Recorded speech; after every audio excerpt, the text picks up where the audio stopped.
আমরা Deshbandhu cultural club শ্রীরামপুরের পক্ষ থেকে আপামর দেশবাসীকে আমরা রবীন্দ্র এবং নজরুল জয়ন্তীর আন্তরিক প্রীতি ও শুভেচ্ছা জ্ঞাপন করছি। দেশবন্ধু কালচারাল ক্লাব শ্রীরামপুর প্রতি বছর এই উৎসবকে আমরা খুব সুন্দরভাবে উদযাপন করি।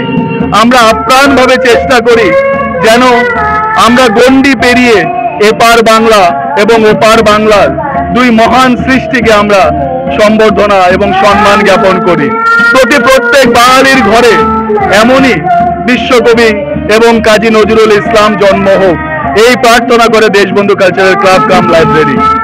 আমরা আজকে সারা দিনব্যাপী অনুষ্ঠানে চিত্রাঙ্কন প্রতিযোগিতা, সঙ্গীতাঞ্জলি নিবেদন, নৃত্যাঞ্জলি পরিবেশন এবং কবিতা আবৃত্তি অনুষ্ঠানের আয়োজন করা হয়েছে। এই অনুষ্ঠানে আপনারা উপভোগ করছেন যে ছোট ছোট শিশু শিল্পীরা তারা অনুষ্ঠানে অংশগ্রহণ করছেন। অভিভাবক এবং অত্র এলাকার সমস্ত জনসাধারণের সহযোগিতায় আমরা এই অনুষ্ঠানটি সুন্দর এবং সুকলমে আমরা উদযাপন করছি। আগন্তুক দিনেও আমরা প্রার্থনা করব যাতে সমস্ত নবপ্রজন্মের মধ্যে রবীন্দ্র চেতনা এবং নজরুল চেতনা যেন জাগ্রত হয়। আমরা হৃদয়ে রবীন্দ্রনাথ এবং চেতনায় নজরুলকে রেখে যেন বিশ্বের বুকে গর্বিতভাবে বলতে পারি, হ্যাঁ আমি একজন বাঙালি, হ্যাঁ আমার মাতৃভাষা বাংলা, আমার সংস্কৃতি বাঙালির, আমার ঐতিহ্য এই বাংলায়।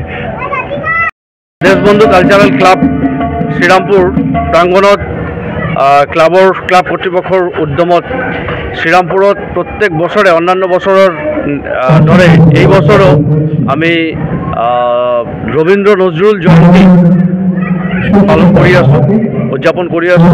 আৰু এই অনুষ্ঠানটো এটা মানে উৎসাহ আমাৰ নৱপ্ৰজন্মৰ কাৰণে যে আমাৰ সংস্কৃতি সভ্যতা আমি কেনেকৈ মানে আগবঢ়াই নিব পাৰোঁ আৰু এক শৃংখলাবদ্ধ সমাজ গঠনৰ দিশে আমি লৈ যাব পাৰোঁ।